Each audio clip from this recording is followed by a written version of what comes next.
नमस्कार. मी रमेश श्रीधर कीर, महाराष्ट्र विधान परिषद 2024 कोकण पदवीधर मतदारसंघ या निवडणुकीला महाविकास आघाडी करून उमेदवार म्हणून ही निवडणूक लढवतो आहे. या निमित्तानं मी आजची ही वार्ताहर परिषद आयोजित केली आहे. या निमित्ताने मी आपल्याशी काही एक ठळक 3-4 मुद्द्यांवर वार्तालाप करू इच्छितो. पहिली महत्त्वाची गोष्ट म्हणजे कोकण पदवीधर मतदारसंघ असं या मतदारसंघाचं नाव आहे, परंतु प्रत्यक्षात मात्र कोकणातील पदवीधर सोडून अन्य सर्व गोष्टीत गेली 12 वर्ष जे विद्यमान आमदार आहेत ते कार्यरत आहेत. त्याच्यामुळे त्यांना कोकण पदवीधर मतदारसंघाचे आमदार म्हणण्याऐवजी मी त्यांना फक्त आमदार म्हणून म्हणतो. खरं तर कोकणातील पदवीधरांचे हाल एका शब्दात सांगायचे तर शब्दातीत आहेत. याचं कारण प्रचंड मोठ्या प्रमाणात बेकारी आहे. घरोघरी पदवीधर नोकरीच्या आशेने बसलेले आहेत, पण त्याच्याकडे कोणाचंही लक्ष नाही आहे. पदवीधर मतदारसंघातल्या आमदारांचं सुद्धा. म्हणून प्रामुख्याने माझ्यासमोरचा पहिला जो विषय आहे तो या बेकार पदवीधरांसाठी शासकीय पातळीवर जिथे जिथे यांना संधी मिळणं शक्य असेल तिथे आग्रही भूमिका घेणं. प्रत्येक जिल्ह्यात जे प्रकल्प येऊ घातलेले आहेत त्या प्रकल्पांमध्ये या बेकार पदवीधरांसाठी स्थानिक पदवीधर म्हणून आग्रहाने त्यांचा कसा समावेश होईल यासाठी प्रयत्न करणं, हे 2 प्रामुख्याने महत्त्वाचे कार्यक्रम राबवण्याची आमची इच्छा आहे. त्यानंतर तिसरा जो आहे तो प्रत्येक जिल्ह्यात उद्योग केंद्र आहे शासनाचं. त्या उद्योग केंद्राच्या माध्यमातून नेमके किती पदवीधरांना दरवर्षी नोकरीच्या स्वरूपात संधी मिळते हे पाहणं, किंवा येत्या नजीकच्या काळात किती पदवीधरांना संधी मिळेल याची चौकशी करणं. त्यासाठी त्या संबंधित खात्याबरोबर संपर्क ठेवणं हे करणं देखील गरजेचं आहे, कारण गेल्या कित्येक वर्षात या केंद्रांना कुणी भेटी दिल्याचं माझ्या तरी ऐकिवात नाही.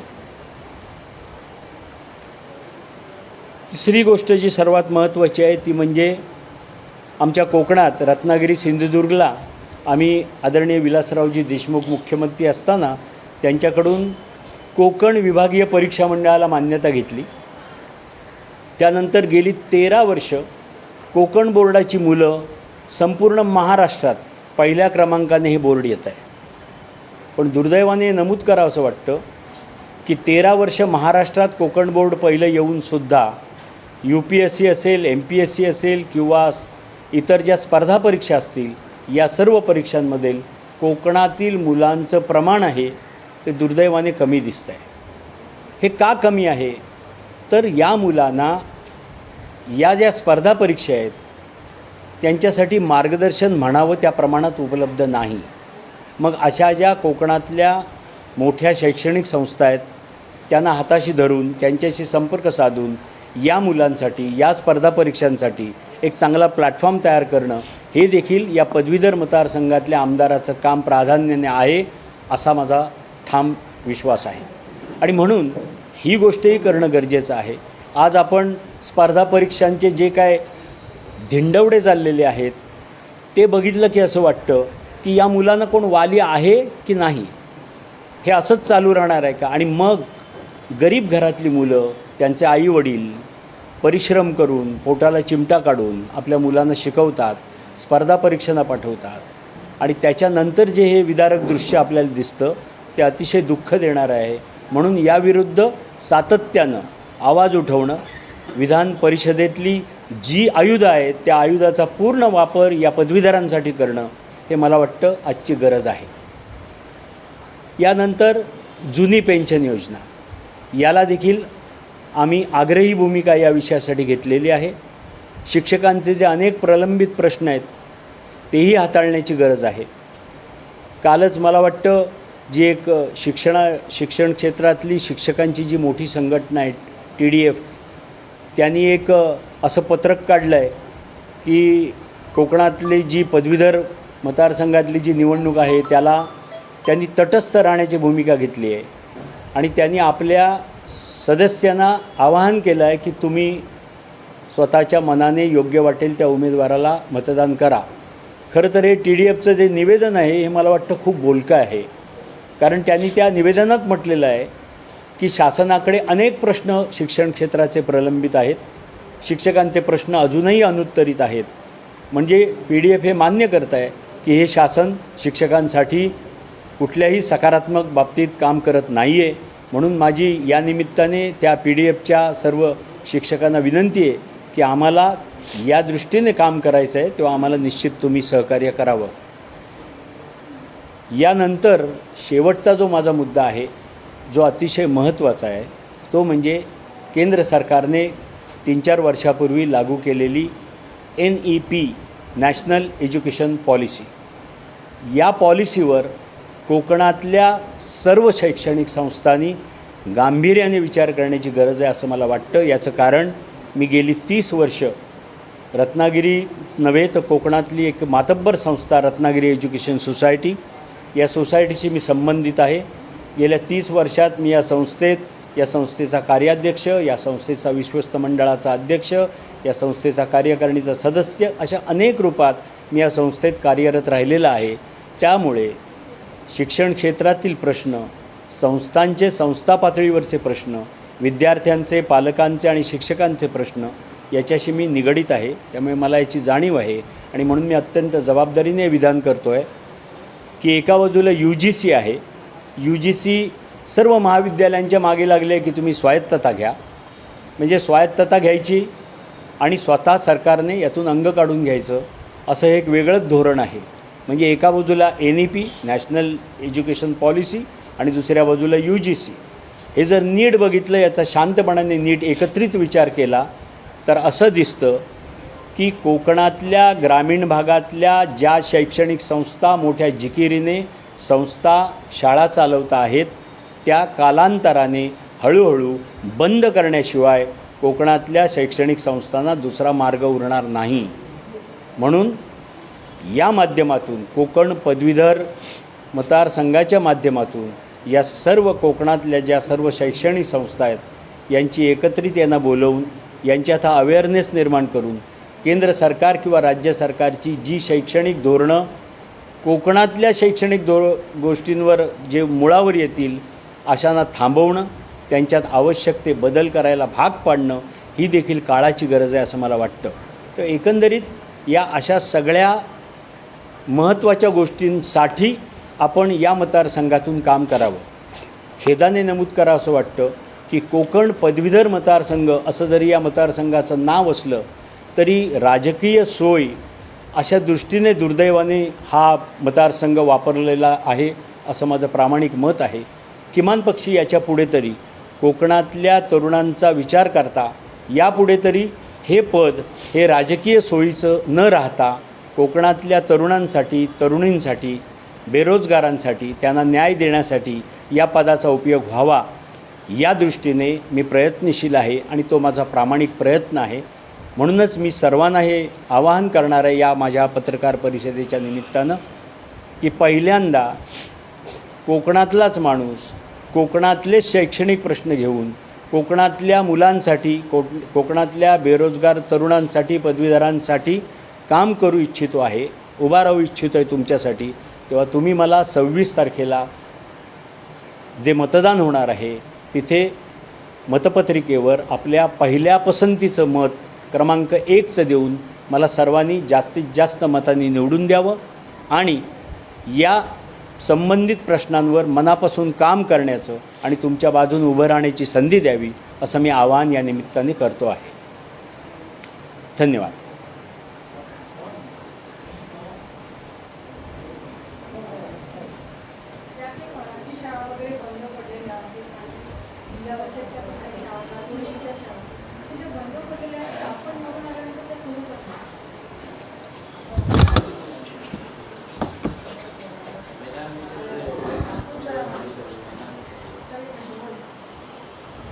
मुळात कसं आहे,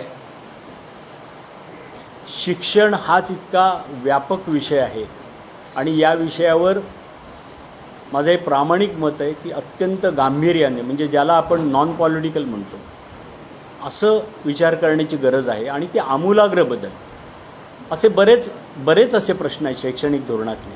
म्हणजे एका बाजूला मराठी शाळा, एका बाजूला आपण म्हणतो की मराठी भाषेचं संवर्धन झालं पाहिजे आणि दुसऱ्या बाजूला मराठी शाळा आपण कमी करतो. पटसंख्येचा प्रश्न आहे, पटसंख्येमुळे शाळा कमी होत आहेत, पटसंख्येमुळे शिक्षक अतिरिक्त होत आहेत, पटसंख्येमुळे मुख्याध्यापकांची पदं रिक्त होत आहेत. आता हे सगळे जे प्रश्न आहेत ते इतके एकात एक गुंतलेले आहेत आणि याच्यावर कुठेतरी धोरण म्हणून शासनाने निर्णय घेण्याची गरज आहे असं मला वाटतं.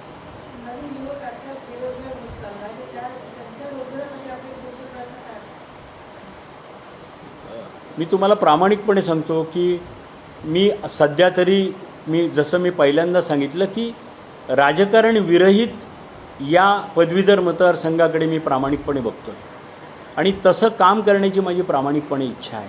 मग तो बेरोजगार तरुण कुठल्याही पक्षाचा असू दे, माझ्यासाठी तो माझ्या कोकणातला पदवीधर आहे आणि त्याला कुठेतरी नोकरी मिळणं गरजेचं आहे. यालाही खूप मर्यादा आहेत सध्या, तरी पण स्थानिक जे प्रकल्प येतात त्या प्रकल्पांमध्ये आग्रहाने याच तरुणांचा समावेश झाला पाहिजे अशी माझी भूमिका राहणार आहे.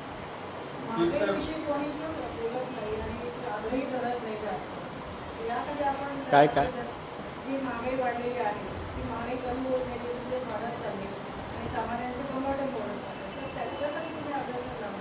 मी या सगळ्यासाठी आग्रही राहीन. पण मुळात असं आहे की हे सभागृह खूप मोठं आहे, खालचं सभागृह खूप मोठं आहे, सगळे आमदार तिथे आहेत.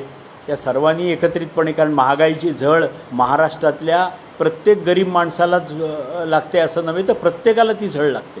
त्याच्यामुळे हा तर म्हणजे महागाई असू दे, नाहीतर जे असं मोठं विधान होतं 10 वर्षापूर्वी की प्रत्येक वर्षी 2 कोटी रोजगार मिळतील, 2 कोटी रोजगार मिळाले असते तर मला आज असे प्रेस कॉन्फरन्स घेऊन असं सांगायला लागलं नसतं की बाबा महाराष्ट्रातले जे पदवीधर तरुण आहेत ते इतक्या प्रमाणात बेकारीत बसलेले आहेत, हे मला सांगायला संधीच मिळाली नसती.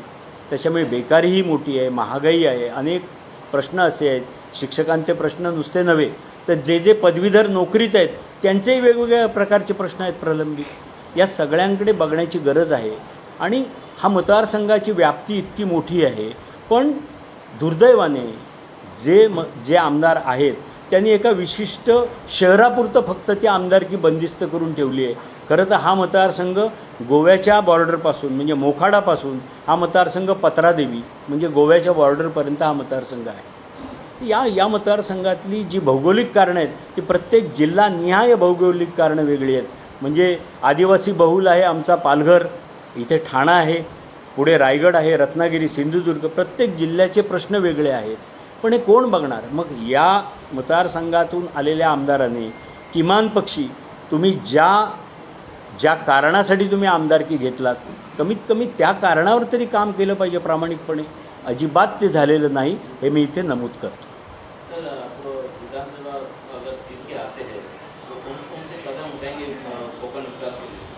नहीं, मैंने आपको बोल दिया ना, ये विकास की बात तो बहुत दूर है.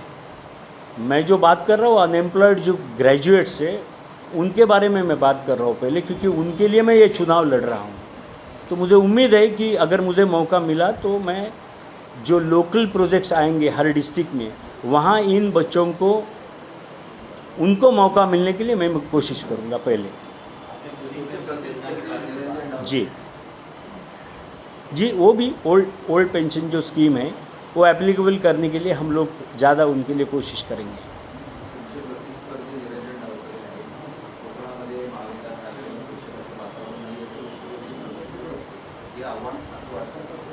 नाही, मला हे आव्हान वगैरे असं बिलकुल वाटत नाही.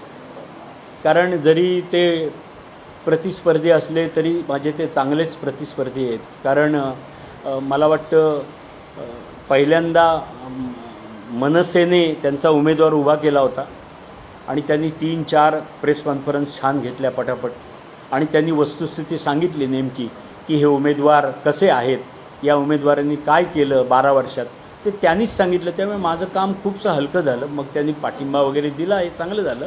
पण माझं काम खूप हलकं झालं की लोकांना नीट कळलं की यांनी 12 वर्षात काहीही केलं नाही, हे लोकांना नीट कळलं. आणि आत्ता देखील मी ते सांगतो आहे की त्यांनी जर 12 वर्षात चांगलं काम केलं असतं तर खऱ्या अर्थाने ते प्रतिस्पर्धी ह्या शब्दासाठी मला वाटतं तो शब्द वापरणं योग्य झालं असतं. सर, पदवीधर मतदारसंघामध्ये ज्यांची नोंदणी आहे त्यांची खूप जणांची नावं गायब आहेत. ज्यांनी गेल्या वेळेला मतदान केलं होतं आणि आताही नाही, तसं मुंबईत आहे तसं कोकणात पण आहे. तर मग त्यासाठी काय करणार? नाही आता म्हणजे फॉर्म पण भरून घेतले पुन्हा दिवाळी, तरी ते त्या यादीमध्ये आम्ही दिसत नाही आहोत. तर काय करणार? सर, ह्याला जोडून एक मुद्दा होता की पदवीधर एकदा मी झालो, तुम्ही आयुष्यभर पदवीधरच राहणार, त्या पदवी काय रिवोक होत नाही. ती सातत्याने त्याची नोंदणी पुन्हा पुन्हा करणं हा एक कॉम्प्लिकेटेड मुद्दा आहे. आणि ते जर समजा पदवीधर नोंदणी करून एपिक काढलं, त्याचं जर संलग्न करून घेतलं आपल्या जो मूळ इलेक्शन कमिशनचा जे कार्ड आहे तर ते अधिक सोयीचं होईल. मागच्या वेळेला आम्ही होतो, पत्ता बदलला किंवा काय झालं म्हणून ते बदलतं कसं? आणि पुन्हा काही राजकीय पक्षात आमच्याकडे मोहीम राबवून ते भरून घेतले, मग ते आमचे फॉर्म गायब कुठे झाले? असं पण आहे. नाही, आम्ही नोंदणी करताना हा मुद्दा प्रत्येक ठिकाणी उपस्थित केला गेला, कारण मी गेले 8 महिने या मतदारसंघात आम्ही पक्षातर्फे ही नोंदणी केली. हे माझे राजेश शर्मा माझे सहसमन्वयक आहेत कोकण पदवीधर मतदारसंघाचे. आम्ही दोघांनी खूप मेहनत घेतली. 8 महिने आम्ही मेंबरशिप करत होतो तेव्हा हे प्रश्न आले. पण माझी माहिती अशी आहे की या संदर्भात एकदा नव्हे तर तब्बल 2 वेळेला सुप्रीम कोर्टापर्यंत हा विषय गेलेला आहे. पण सुप्रीम कोर्टाने आयोगाचंच म्हणणं मान्य धरलं आणि प्रत्येक 6 वर्षानंतर नवीन मेंबरशिप करावी असं आयोगाने म्हटलेलं आहे. तरी पण मी आम्ही पूर्वीची आहोत त्याचं म्हणतोय. नाही, ते म्हणतात की स्थलांतरितांचा प्रश्न जास्त असतो या मतदारसंघात, त्याच्यामुळे नोंदणी पुन्हा करावी असा त्यांचा आग्रह आहे. तरी पण भविष्यात या प्रश्नावर पुन्हा आवाज उठवण्याची गरज आहे असं मलाही वाटतं. म्हणजे आमचं गेलं. मलाही वाटतं आता झालेलं आहे त्याच्यावर ते काय उत्तर देत नाहीत. ते म्हणतात झालं ते आता election direct. Yes. Sir, I would like to ask you a small question, which is quite different from what you're meeting actually. Since last more than 6 months, I'm seeing that many meetings have been held, press conference regarding about the Kokan people. So I would like to know, since last 75 years after independence, what Kokan was not coming up because of that. But now, since last 6 months, I think that people are coming and having a press conference for this Kokan people, that there is no education, no employment, and so going on. So what do you want to say on that, sir? Because for so many years there was no conference happening. No, I am very sorry to say it is not the question. I have not come here to ask for there is no development and all these things. I am talking about the unemployed graduates. That's all. That is the only issue. What you are talking, that is not my issue right now. No, in that I spoken to that also, that there is no proper education is that. Secondly, there is no employment. So what you are going to think and what are you want to say? That I am telling. That is The what- same thing I am telling you. Whatever the possibilities are there for the graduates, for that I will try for them. Suppose in my district some private projects are coming, I will insist to that management they should give the priority to the graduates who don't have the employment. But what are the people in the election who have won MLA and whatever? They are not doing any good job. These people are Therefore I have come here to appeal the people, those who wants to work sincerely as a graduate constituency, please you vote only them. That is my request to all of them, and therefore I have come here.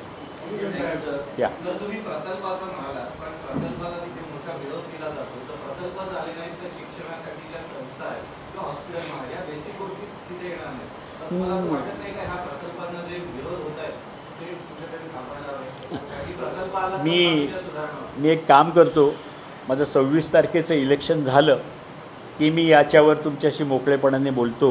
याचं कारण असं आहे की कोकणातले प्रकल्प, आता हे प्रकल्प हा शब्द खूप मोठा आणि छान वाटतो ऐकायला, पण कोकणातल्या लोकांचं म्हणणं असं आहे की असे प्रकल्प आणा की ज्या प्रकल्पामुळे प्रदूषण होणार नाही, कोकणातला निसर्ग चांगला राहील, कोकणातलं जे वैभव आहे निसर्गाच्या दृष्टीने मिळालेलं ते चांगलं राहील, अशी एक माफक अपेक्षा कोकणातल्या लोकांची आहे. आता ही चूक आहे असं कसं म्हणायचं आपण? मोठा प्रकल्प आहे, 2 लाखाचा प्रकल्प आहे, 3 लाखाचा प्रकल्प आहे, म्हणून तो तुम्ही ॲक्सेप्ट करा असं म्हणता येणार नाही. मला उलट जरा कमी शब्दात असं सांगायला मला आवडेल की असे प्रकल्प आणताना जनजागरण मोठ्या प्रमाणात व्हायला पाहिजे, लोकांना विश्वासात घ्यायला पाहिजे, लोकांना प्रकल्पाची नीट माहिती दिली गेली पाहिजे. कारण त्या लोकांच्या त्या जमिनी आहेत, त्यांचं आयुष्य तिथे गेलेलं आहे आणि त्यांना जेव्हा आपण म्हणतो की इथून उठा, त्या उठायच्या आधी त्यांना कुठे बसवायचं आहे त्यांना ते नीट सांगितलं गेलं पाहिजे. आणि मला वाटतं हे मूळ प्रश्न आहे, याच्याकडे थोडंसं वेगळ्या अँगलने बघितलं पाहिजे. पण दुर्दैवाने काय झालं आहे, आमच्यावर एक असा शिक्का बसला आहे की कोकणातली लोकं म्हणजे प्रकल्पाला विरोध. पण आमच्याकडे जे वैभव आहे त्याच्यावर का नाही बोलत तुम्ही लोक? त्याच्यावर बोला ना.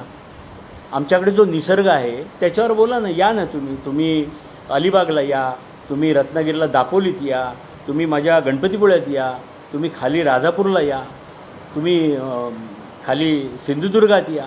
बघा ना समुद्रकिनारे कसे आहेत ते आमच्याकडे बघा ना, वैभव कसं आहे ते सगळं. ते डेव्हलप करायचं बोला ना. आमचा रस्ता साधा अजून होत नाही आहे, साधा रस्ता होत नाही आहे, कशी डेव्हलपमेंट होईल?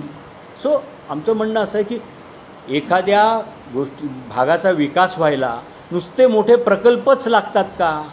आजच्या काळात तरी जगात असे किती देश आहेत की जे पर्यटनावर त्यांचं उत्कृष्ट अर्थव्यवस्था चालू आहे त्यांची. असे देश आहेत, नुसतं राज्य नाही मी सांगत. मग आमचा कोकण का नाही चालत त्याच्यावर? आमचा कोकण पर्यटनावर, आंब्यावर, मासेमारीवर, काजूवर नाही चालू शकत? चालू शकेल. त्याला एक प्रॉपर नियोजन पाहिजे, त्याचं एक प्लॅनिंग पाहिजे, सरकारचा मोठा आधार पाहिजे त्याला. मला वाटतं बऱ्याच गोष्टी अशा आहेत ज्या आपल्याला बोलता येतील. तेच आहे साक्षरतेच्या प्रमाणात महाराष्ट्राच्या साक्षरतेच्या प्रमाणात पहिला नंबर असणारा सिंधुदुर्ग जिल्हा असेल किंवा कोकण असेल किंवा गुणवत्ता विद्यार्थी देणारा कोकण असेल. या कोकणातल्या ह्या जुन्या शैक्षणिक संस्था बंद होतात असं तुम्ही म्हणताय. त्या शैक्षणिक संस्थांना बंद करण्याची वेळ कोणी आणली किंवा ह्याला जबाबदार कोण?